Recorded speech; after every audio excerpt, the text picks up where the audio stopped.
नमस्कार, जय भीम। मैं advocate doctor Siddharth Kamble, दैनिक बहुजन सौरभचा मुख्य संपादक। बहुजन सौरभ यूट्यूब चॅनलमध्ये सर्वांचं स्वागत आहे। आज दिनांक 13 मार्च, 2 ते 3 दिवसात निवडणुका जाहीर होतील। चीफ इलेक्शन कमिशन ज्या पद्धतीने 2 नवीन जे रिक्त जागेचं अपॉइंटमेंट करणार होते, नियुक्त्या करणार होत्या, त्याला सुप्रीम कोर्टामध्ये चॅलेंज करण्यात आलं आणि 15 तारीख ही निश्चित झालेली आहे। बहुधा 15 तारखेला BJPसाठी फार मोठा दिवस आहे। एक तर त्या दिवशी त्यांची फार मोठी हार होणार आहे आणि सुप्रीम कोर्टाच्या समोर एकतर हा प्रश्न आहे की जे इलेक्शन कमिशन आता तुम्ही नियुक्त करणार आहात त्याच्यासाठी काय क्रायटेरिया तुम्ही डिसाईड केलेले आहेत, काय मार्गदर्शक तत्व आहेत। चित्तरंजन चौधरी जे काँग्रेसचे विरोधी पक्षनेते आहेत, यांनी सरकारला पत्र लिहिलं, चीफ इलेक्शन कमिशनला पत्र लिहिलं, प्राईम मिनिस्टरला पत्र लिहिलं की तुम्ही ज्या पद्धतीने आता नियुक्ती करणार आहात चीफ इलेक्शन कमिशनचे जे 2 रिक्त पदासाठी, त्याच्यासाठी तुमच्या काय पॅरामीटर्स आहेत, काय मार्गदर्शक तत्व आहेत, काय क्वालिफिकेशन आहे, याबद्दल सविस्तरपणे कळवावं। परंतु त्यावरती सरकारने कुठलीही काही न बोलता त्यांनी तसंच पेंडिंग ठेवलेलं आहे।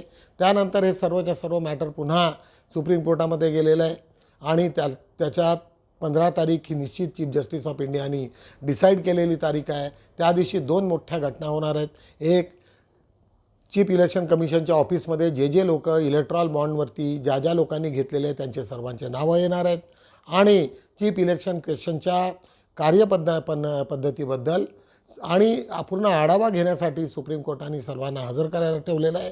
अशा पद्धतीचा हा छोटासा एक व्हिडिओ तुम्हाला घेऊन येऊ। त्याच्यातनं निश्चितच 15 तारीख या देशाच्या इतिहासातला महत्त्वाचा दिवस ठरणार आहे। बघूया व्हिडिओ। का वक्त आ चुका है। देश को भी इंतजार है कि चुनाव की घोषणा कब होगी। राजनीतिक दलों को तो बहुत ही ज्यादा इंतजार है क्योंकि सबकी तैयारियां पुरजोर तरीके से चल रही हैं। लेकिन इस बीच चुनाव आयोग की क्या तैयारियां हैं, चुनाव आयोग कैसे काम करेगा, इस पर भी सबकी निगाहें हैं क्योंकि इस वक्त देश का हाल 1 नेशन 1 इलेक्शन के साथ साथ अब 1 इलेक्शन कमिश्नर वाला हो गया है। क्योंकि आप जानते हैं कि सुप्रीम कोर्ट अभी जो चुनाव आयुक्त के इस्तीफे के बाद अब मामला जो है सुप्रीम कोर्ट में है कि चुनाव आयुक्तों की नियुक्ति पर रोक लगाई जाए। जी हां, कांग्रेस नेता जया ठाकुर ने सोमवार को एक याचिका दाखिल की जिसमें उन्होंने कहा कि सरकार जो अभी चुनाव आयुक्तों की नियुक्ति करने वाली है उस पर फिलहाल रोक लगाई जाए और मामला सुप्रीम कोर्ट अपने हाथ में ले। और सुप्रीम कोर्ट ने इस याचिका को स्वीकार करते हुए अब ये तय कर लिया है कि 15 मार्च को CJI चंद्रचूड़ खुद इस मामले की सुनवाई करेंगे कि चुनाव आयुक्तों की नियुक्ति कैसे हो। तो ये मामला जो है एक तरह से मोदी सरकार के लिए बड़ा झटका साबित हो रहा है क्योंकि अभी इलेक्शन बॉन्ड पर जो मोदी सरकार को फटकार पड़ी, उसके बाद SBI के जरिए जो रोक लगाने की कोशिश की गई, लेकिन मामला किसी भी तरह से बीजेपी या मोदी सरकार के हाथ में नहीं आ सका। उन पर दोहरी मार पड़ी और अब ऐसा लग रहा है कि एक बार फिर सुप्रीम कोर्ट से मोदी सरकार को एक बड़ा झटका मिल सकता है क्योंकि चुनाव आयोग का मामला सुप्रीम कोर्ट पहुंच चुका है। जी हां, आज हम इसी विषय पर चर्चा करेंगे कि चुनाव आयोग का मामला सुप्रीम कोर्ट कैसे पहुंचा। तो मामला पूरा ये है कि पिछले महीने 15 फरवरी को अनूप कुमार पांडे जो चुनाव आयुक्त थे, उनकी सेवानिवृत्ति हुई, रिटायर हो गए वो, और उनके बाद फिर 2 ही लोग बचे, अरुण कुमार गोयल और मुख्य चुनाव आयुक्त राजीव कुमार। लेकिन अभी 8 मार्च को शनिवार को अरुण कुमार गोयल ने अचानक इस्तीफा दे दिया। क्यों इस्तीफा दिया, क्या वजह थी, किस कारण से वो चुनाव आयुक्त के पद से हट गए, इस बारे में कोई जानकारी नहीं। तो अब बचे केवल राजीव कुमार। तो अब प्रधानमंत्री मोदी, एक केंद्रीय मंत्री और विपक्ष के नेता अधीर रंजन चौधरी, इन तीनों का एक उच्चाधिकार प्राप्त पैनल जो है ये कल इस मामले की सुनवाई करने वाला है। इस मामले पर सुनवाई नहीं, बैठक करने वाला है कि 2 चुनाव आयुक्तों की नियुक्ति किस तरह से हो। लेकिन अधीर रंजन चौधरी को अभी ये पता ही नहीं है कि इनमें से किन लोगों के नाम तय होने हैं, क्योंकि उनको यही नहीं मालूम है कि कौन उम्मीदवार हैं। और इसको लेकर अधीर रंजन चौधरी ने कानून मंत्रालय को एक खत लिखा है और कहा है कि हमें उन उम्मीदवारों के नाम और बायोडेटा दिए जाए जिनके नाम पर हमको विचार करना है। तो इस वक्त देश का हाल ऐसा है कि ये पता ही नहीं चल रहा है कि कौन लोग चुनाव आयोग में जाएंगे। किनके भरोसे चुनाव होगा। और इसमें अब सुप्रीम कोर्ट ने एक बड़ा फैसला लिया है और ये कहा है कि अब हम इस मामले की सुनवाई करेंगे। 15 मार्च को सुप्रीम कोर्ट में इस मामले की सुनवाई होनी है। कांग्रेस नेता जया ठाकुर की अपील पर, याचिका पर यह सुनवाई होगी। तो एक तरह से ये कांग्रेस के लिए एक बड़ी राहत है और वहीं बीजेपी के लिए एक बड़ा झटका साबित होने जा रहा है। तो आज इस मामले पर चर्चा करने के लिए, खरी खरी बात करने के लिए हमारे साथ मौजूद हैं हमारे ऑनलाइन एडिटर अमलेंदु जी। अमलेंदु जी, स्वागत है आपका इस कार्यक्रम में। तो सबसे पहले मैं ये जानना चाहती हूँ अमलेंदु जी कि अब इलेक्शन बॉन्ड के बाद ये जो चुनाव आयुक्तों की नियुक्ति का फैसला भी अब सुप्रीम कोर्ट करने जा रहा है, इस मामले पर बीजेपी के लिए ये मामला किस तरह से साबित होगा? क्या एक के बाद एक मोदी सरकार की सारी दलीलें, सारे दांव क्या फेल होते जा रहे हैं? कैसे बीजेपी इस मामले को संभालेगी और अब क्या सुप्रीम कोर्ट पूरी तरह से लोकतंत्र को बचाने के लिए, सख्ती दिखाने के लिए आ चुका है? देखिए सविता जी, एक तो सुप्रीम कोर्ट की जिम्मेदारी है कि वो संविधान की रक्षा करे। वो संविधान का कस्टोडियन सुप्रीम कोर्ट है। तो जाहिर सी बात है कि जब संविधान के दूसरे पिलर्स जो हैं वो अगर संविधान पे हमला करने लगे तो जो संविधान का कस्टोडियन है उसकी जिम्मेदारी बनती है। और देश का आवाम जो है वो भी सुप्रीम कोर्ट से आशा रखता है कि वो संविधान की रक्षा करने के लिए आगे आएगा। कुल मिलाकर के देश में इस समय जो चीज़ें हो रही हैं उससे कहीं ना कहीं ये प्रतीत होता है कि सरकार की तरफ से या कहिए कि सत्तारूढ़ दल की तरफ से संविधान के हर एक तरीके से कहा जाए जो मजबूत चीज़ें हैं उनके ऊपर हमला करने की कोशिश हुई। चुनाव आयुक्तों का मामला जो पहुंचा है सुप्रीम कोर्ट में, इससे पहले सुप्रीम कोर्ट ने जो अरुण गोयल साहब जिन्होंने इस्तीफा दे दिया शनिवार को 8 मार्च को, उनकी जब नियुक्ति हुई थी तो उसी पे एक याचिका की सुनवाई करते हुए सुप्रीम कोर्ट ने आदेश दिया था कि अब नए सिरे से जो नियुक्तियाँ होंगी उसमें चीफ जस्टिस जो हैं उनको भी उस कमेटी में शामिल। नेहमीप्रमाणे आम्ही तथागत भगवान बुद्धा या सिरियलमधनं एक छोटासा एपिसोड दाखवत असतो। एकदाची घटना आहे, एक तिथे चीता एका लहान मुलावरती अटॅक करतो आणि सिद्धार्थ त्याला वाचवतात।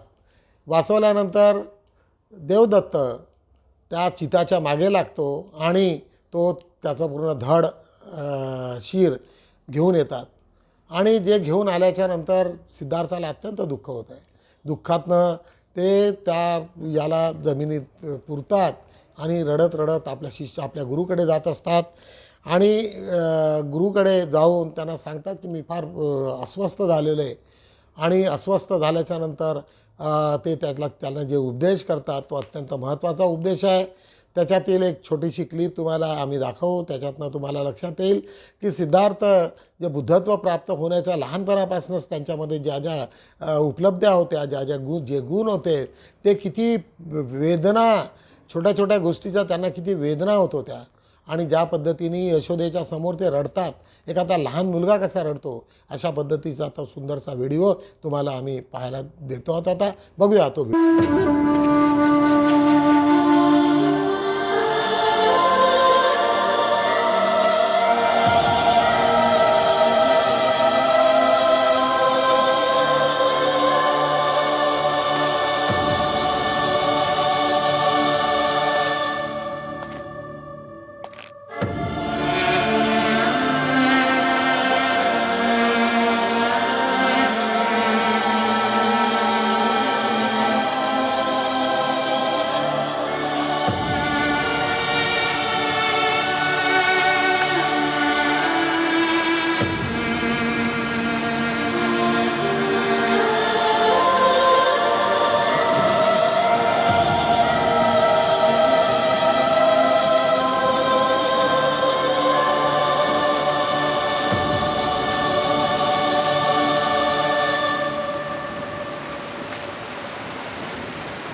और प्रश्न मेरे मन में उठा गोपाल, कौन हूं मैं और यहां क्यों हूं?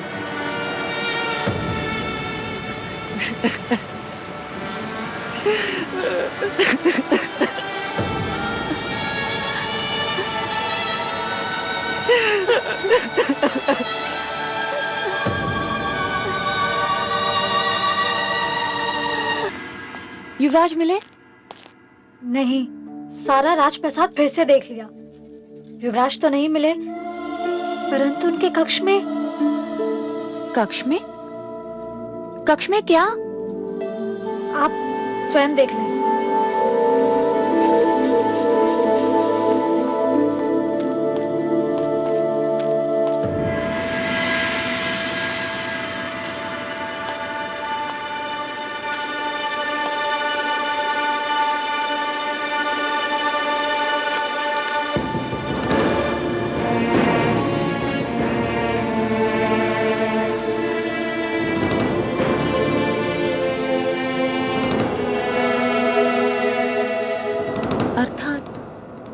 अब तक उस जीव की पीड़ा को भूल नहीं पाए। मेरा हृदय ग्लानि से भरा है। कोई मेरी बात को समझ ही नहीं रहा। सब मेरी बात का विरोध कर रहे हैं। गुरुदेव, क्या ज्येष्ठ के कृत्य का विरोध करना अनुचित था? युवराज, जिस प्रकार हाथ की पांचों उंगलियां समान नहीं होती, उसी प्रकार मनुष्य की प्रकृति भी एक समान नहीं होती। तुम अहिंसा को मानते हो, देवदत्त। चीते ने अपनी प्रकृति में अधीन होकर बच्चे पर घात किया और देवदत्त ने अपनी प्रकृति के अनुसार चीते का शिरच्छेद किया। तुमने अपनी प्रकृति के वश में होकर बच्चे के प्राण बचाए। जो कर सकते थे वो तुमने किया। इसमें ग्लानि से पीड़ित मत हो सिद्धार्थ। गुरुवर, मुझे इस ग्लानि से मुक्ति चाहिए। क्या इस पीड़ा से कोई मुक्ति नहीं? मुक्ति है। पशुओं की प्रकृति उनके प्राण के साथ जाती है, परंतु मनुष्य चाहे तो अपनी प्रकृति बदल सकता है। वो हिंसक से अहिंसक बन सकता है। वो स्वयं पर संयम पा सकता है, जो पशु नहीं कर सकते। गुरुदेव, आप ही कोई उपाय सुझाइए। अपने मन को शांत करो। ध्यान में बैठकर अपने विचारों पर, अपनी भावनाओं पर संयम पाने का प्रयत्न करो। शांत मन मनुष्य के प्रत्येक समस्या का चिकित्सक होता है। तुम्हें अपने आप मुक्ति मिलेगी।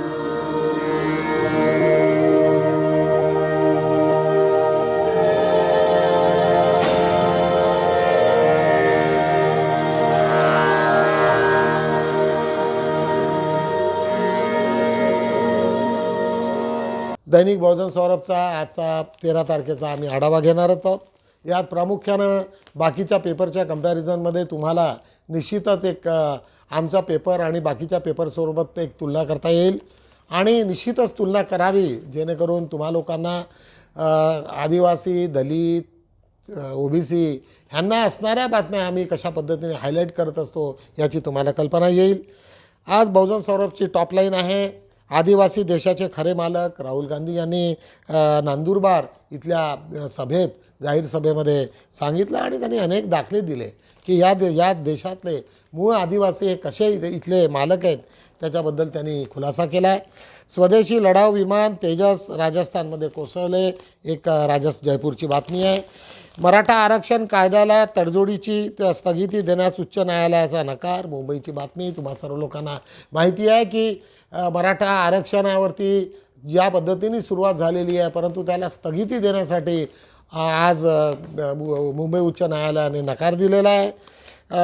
पुन्हा आता हरियाणातली जी घडामोडी झालेल्या आहेत आणि तिथे बदलाव जो झाला आहे मुख्यमंत्र्याचा, आणि आता तिथे नायब सिंग सैनी यांनी हरियाणाचे नवे मुख्यमंत्री म्हणून त्यांनी शपथ घेतलेली आहे.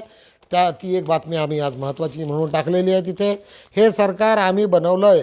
बच्चू कडू, तुम्हाला सर्व लोकांना माहिती आहे की अमरावतीचे आमदार बच्चू कडू हे अत्यंत प्रभावी नेते आहेत आणि पार्लिमेंटमध्ये मोठ्या याच्याने आपली बाजू मांडत असतात. संपूर्ण अमरावतीला त्यांनी हलवणारे अपक्ष नेते म्हणून त्यांची एक वेगळी पद्धत, वेगळी हे आहे, ओळख आहे. तर ह्यांनी सांगितलेलं आहे की BJPला आम्ही समर्थन तर करतो आहे, परंतु BJPनी ज्या पद्धतीने आम्हाला रिटर्न बॅक करायला पाहिजे ते मात्र करत नाही, अशी ती बातमी आम्ही टाकलेली आहे. पंतप्रधान खोटी आणि पोकळ आश्वासने देतात, MK स्टॅलिन यांची एक चेन्नईची बातमी आज आम्ही पान 1 वरती घेतलेली आहे. त्याच्याच खाली आज आम्ही मोदींनी जुमल्याचे नावच मोदी की गॅरंटी केले. उद्धव ठाकरे यांचं म्हणणं आहे की मोदीने जुमल्याचं नावच मोदी गॅरंटी म्हणून ते बोलतात, परंतु ते जुमलेबाजी ते मात्र सांगत नाही. एकदम चिडून त्यांनी हे केलेलं आहे. त्याच्यात शेजारची न्यूज आहे, आम्हाला लडाखमध्ये लोकशाही हवी आहे. सोनम वांगचुक तिथे एक लोकल नेते आहेत आणि 3 दिवसापासून तेवढ्या -15पर्यंत जाणाऱ्या थंडीमध्ये अनेक हजारो लोक तिथे बसलेले आहेत आणि त्यांनी इथपर्यंत सांगितलेलं आहे की आम्हाला चीनचं समर्थन आहे. आम्हाला अशी ऑफर आहे की चीनकडनं भारतावरती आक्रमण करावं की काय, परंतु ज्या पद्धतीने आम्हाला भारत देश हा तिकडे ज्या पद्धतीने आमच्याशी वाटचाल करतो आहे, ज्या पद्धतीने तो आमच्याशी वागतो आहे, त्याच्यामुळे फार दुःखाची बाब आहे आणि त्याच्यासाठी ते लोक सर्वच्या सर्व उपोषणाला बसल्याचं हा व्हिडिओ आज एक बातमी आम्ही याच्यात टाकलेली आहे. आज बघूया पान 4 वरती, भारत RSS प्रणाली मोदी सरकारमुळे संविधानासमोर आव्हान, कॉम्रेड मोहनदास नायडू नागपूरची बातमी आहे. इथे कॉम्रेडची मोठी सभा झाली होती आणि त्याचा हा इतिवृत्त आम्ही त्याच्यात प्रकाशित केलेला आहे. बामसेकडून कोणाही राजकीय पाठिंब्याचा प्रश्नच नाही, MD चंदन शिवे यांची न्यूज. याच्या शेजारी महत्त्वाचे शंकरराव चव्हाण यांना महावितरणाचे अभिवादन. त्याच्याच खाली अन्यायकारी सरकार बदलण्याची ताकद कर्मचारी संघटनामध्ये. अरुण गाडे आमचे मित्र काल मुंबईला ठाणे इथे कल्याण इथे जी सभा झाली त्याचा इतिवृत्त त्यांनी पाठवलेला आहे. बौद्ध अध्ययन विभागात पाली भाषेअंतर्गत विविध स्पर्धा. त्याच्याच शेजारी एक पुष्पहार एक परिवार 365 दिवस संकल्प अभियानातर्फे जागतिक महिला दिन साजरा. महिला दिवसाचा त्यांनी कार्यक्रम घेतलेला आहे. आज जागतिक महिला दिन आणि सावित्रीबाई फुलेंना अभिवादन करणाऱ्या अनेक ठिकाणच्या बातम्या आम्ही दिलेल्या आहेत. महत्त्वाचं म्हणजे महायानीस, रमाई बुद्ध विहार श्रीनगर, श्री गुरुदेव सेवा मंडळ मंगलदीप नगर, शुद्धचित्त बुद्ध विहार शिवशक्तीनगर, आकाशवाणी नागपूर, समता परिषद, क्रांतिज्योती ब्रिगेड व आम्ही माळी, नंतर चारिका बुद्ध विहार, शिल्पा सोसायटी नरेंद्रनगर, अशा या संस्थेंचे नावं आहेत. आज बघूया, आज आमचा अग्रलेख प्रामुख्यानं एक महत्त्वाचा विषय घेऊन आलेला आहे, तो म्हणजे भारतीयांनो CAAच्या आड लपलेल्या धार्मिक ध्रुवीकरणाचे षडयंत्र हाणून पाडा. ज्या पद्धतीने त्यांनी मुसलमान या मायनॉरिटी ग्रुपला तिथून त्याच्यातनं त्या समाविष्ट न करण्याच्या मागची भूमिका की त्यांना वाटत होतं की प्रॉबेबली याच्यामुळे काहीतरी होईल, परंतु त्यांनी सांगितलं ही इलेक्शनची वेळ आहे, कुठे काही करू नका. आणि ज्या पद्धतीने सर्व पार्ट्यांनी मिळून BJPच्या विरोधामध्ये जो आवाज उचललेला आहे तो निश्चितच महत्त्वाचा आहे. त्याच्याच बाजूला कविवर्य वामन निमाळकर यांच्याबद्दल चाहत्या जखमांच्या प्रदेशातील एक झुंजार पॅन्थर, एक त्यांच्या मिसेस स्नेहलता वामन निमाळकर यांचा सुंदरसा लेख आज आम्ही त्याच्यात छापलेला आहे. अत्यंत प्रखर त्यांचं व्यक्तिमत्व होतं, संपूर्ण नागपुराला परिचित होतं. त्याच्याच खाली आज आम्ही देशाची निपक्ष निवडणूक आयोगाची न्यायव्यवस्था, आज सागर रामभाऊ तायडे यांचा सुंदरसा एक लेख. याच्यावरती अनेक बाबीवरती न्यायव्यवस्थेवरती आणि ज्या पद्धतीने इलेक्शन कमिशन आता ज्या पद्धतीने वागतं आहे त्याच्यावरती प्रश्नार्थी चिन्ह देत अनेक सुंदरसा लेख त्यांनी लिहिलेला आहे. उद्योगी व्यक्तीचे जीवन श्रेष्ठ होय, देवीदास राऊत. ते सातत्यानं भगवान बुद्धाच्या काळातील अनेक गोष्टींना आपल्या पद्धतीने मांडून आजची परिस्थितीसोबत त्यांना ते लिंक करत असतात. फार चांगला लेख आहे त्यांचा. एक भिक्षू सर्पदासीची गोष्ट त्यांनी गाथा क्रमांक 112 मध्ये सांगितलेली आहे. आज बघूया पान 3 मध्ये साहेबांचा कार्यकर्ता होण्याआधी घरातील कर्ता व्यक्ती व्हा, अशा पद्धतीचे आमचे सूरज पी दहागावकर यांनी सर्व नवीन योजना, नवीन पोरांना संदेश देणारा हा सुंदरसा लेख लिहिलेला आहे. त्याच्या शेजारी आज आम्ही अशोक बोंदाडे यांचा सुंदरसा लेख, अस्वर्णीय अविश्वसनीय वाघ 1.5 किलोमीटर सोबत चालला. फार एक सुंदरशी त्यांच्यासोबतची असणारी एक गोष्ट त्यांनी सांगितलेली आहे, अत्यंत वाचनीय आहे. वळणाच्या परीक्षेवर भोंग्याचा अडथळा, ज्या पद्धतीने भोंगे आता दिवसेंदिवस परीक्षेच्या याच्यामध्ये जे वाचत आहेत त्यावरती त्यांचा विनोद सदावर्ती यांचा लेख. सम्राट अशोकाची जयंती आपल्या देशात का साजरी केली जात नाही याच्यावरती एक सुंदरसा लेख बहुजन सौरभच्या सानिध्यानं तो आज लिहिला गेला. दिदोंडा प्रकल्पाचा लोकलढा एक राजप्रभू राजगडकर यांनी एक सुंदरसा लेख त्याच्यावरती दिलेला आहे की दिंडोंडा प्रकल्प जो आहे तो कसा अजूनही त्याच्यावर सुधारणा नाही आणि ज्या पद्धतीने त्याचे हाल आज सुरू आहे त्याच्यावरती असा सुंदरसा लेख. अशा रीतीने आम्ही बहुजन सौरभ, दैनिक बहुजन सौरभचे 4ही पानाचा आढावा घेतलेला आहे. निश्चितच आता रोज तुम्हा सर्व लोकांची एक गरजेची बाब आहे, ती म्हणजे लोकशाहीला जिवंत ठेवण्यासाठी जास्तीत जास्त लोकांना चांगले व्हिडिओ पाठवा, जेणेकरून लोकांमध्ये निवडणुकीची एक जागृती असली पाहिजे. लोकांनी काय करावं याच्याबद्दल विचार असला पाहिजे. आपले शत्रू कोण, उद्या आम्ही एक स्पेशल एपिसोड घेऊन येऊ मायावतीच्या संबंधात. जे 10 खासदार तिचे होते ते आता किती राहिलेले आहेत आणि कसे सोडून चालले आहे, हाही एक विषय उद्या आम्ही चर्चेला आणू. पुन्हा जर हा व्हिडिओ तुम्हाला आवडला असेल तर याला लाईक करा, याला जास्तीत जास्त लोकांना शेअर करा आणि त्याला जास्तीत जास्त कुठे ना कुठे छोट्या मोठ्या जाहिराती द्या. एवढं बोलतो आणि थांबतो. जय भीम.